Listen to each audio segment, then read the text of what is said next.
આખા વર્ષ માટે જો તમે ઘઉં ખરીદતા હોય તો આ વિડીયો ખાસ જોજો। Hello friends, welcome to kitchen art.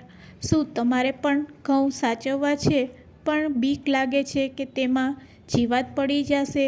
તો આખા વર્ષ માટે શું 2 વર્ષ માટે તમારા ઘઉં બિલકુલ નહીં બગડશે જો તમે આ રીતે ઘઉંને સ્ટોર કરશો। તો ચાલો બધી ટ્રીક અને ટિપ્સ સાથે આખા વર્ષ માટે ઘઉં કઈ રીતે સાચવવા તેની રીત જાણીશું। જો વિડીયો યુઝફુલ લાગે તો લાઈક અને શેર કરજો। મારી ચેનલ ઉપર નવા હોય અને મારી ચેનલને હજુ સબસ્ક્રાઈબ ન કરેલ હોય તો સબસ્ક્રાઈબ કરી બાજુનું બેલ બટન દબાવવાનું ભૂલશો નહીં। જો બજારમાંથી આપણે ઘઉં ખરીદતા હોય તો ઘઉં એકદમ સરસ નીટ એન્ડ ક્લીન આવતા હોય છે અત્યારે, પણ છતાં પણ આપણે ઘઉં જ્યારે બજારમાંથી ખરીદીને લાવીએ છીએ ત્યારે એક વખત ખાસ ચારી લેવાના। ઘઉં ચાળવા માટે ચાળણો આવે છે, તેની મોટી જારી રાખી અને ઘઉંને આ રીતે ચારી લેવાના, એટલે ઘઉંમાં જે પણ ડસ્ટ હશે, ઝીણા કાંકરા હશે તે નીચે રહી જશે। ઘઉંમાં રહેલા જવને પણ આપણે સહેલાઈથી દૂર કરી શકીએ છીએ। તો આ રીતે ઘઉંને પહેલાં સારી રીતે સાફ કરી લેવાના। હવે ઘઉંને સાચવવા માટે અહીંયા આપણે એક પાવડર લેશું।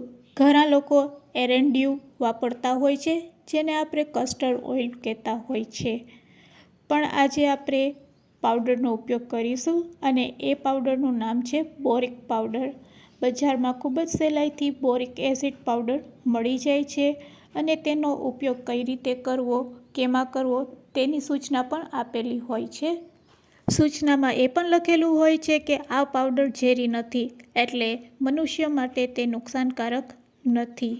તો બસ તમારે પાવડરને ઘઉં સાથે આ રીતે મિક્સ કરી દેવાનો છે।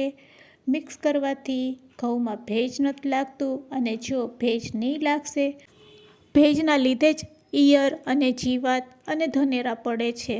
તો બસ આખું વર્ષ જો તમારે ઘઉં સાચવવા હોય તો બોરિક એસિડ પાવડર બેસ્ટ છે। ઘઉંમાં આ રીતે તેને મિક્સ કરી લો અને બસ હવે આપણે જાણીશું કે ઘઉંને કઈ રીતે આપણે સ્ટોર કરીશું। ઘઉંને સ્ટોર કરવા માટે બજારમાં આ રીતની પ્લાસ્ટિકની કોથળી મળે છે, તેમાં આપણે ઘઉં ભરીશું। સાથે સરીથી ભરેલા બાકસનો આપણે ઉપયોગ કરવાના છે। તો ચાલો, હું આખું વર્ષ મારા ઘઉં આ ડબ્બામાં સ્ટોર કરું છું, એલ્યુમિનિયમના ડબ્બાને। વરસ પૂરું થાય એટલે ઘઉં જ્યારે ભરવાના હોય ત્યારે હું સારી રીતે તેને ધોઈને આ રીતે નીટ એન્ડ ક્લીન કરી લઉં છું। તો તમે જોઈ શકો છો, ધોઈને તડકે સારી એવી તપાવી દેવાની। 1 દિવસ પછી આપણે તેમાં ઘઉં ભરીશું। તો જ્યારે ઘઉં ભરીએ ત્યારે સૌથી પહેલાં નીચે આપણે ન્યૂઝપેપર પાથરી દઈશું, એટલે નીચેથી ભેજનું પ્રમાણ નહીં લાગશે, અને જો ક્યાંયથી પણ હવા ન લાગે તો ભેજ પણ નહીં લાગશે, અને ભેજ ન લાગે તો જીવાત, ઈયળ કે ધનેરા પડવાની કોઈ સંભાવના નથી।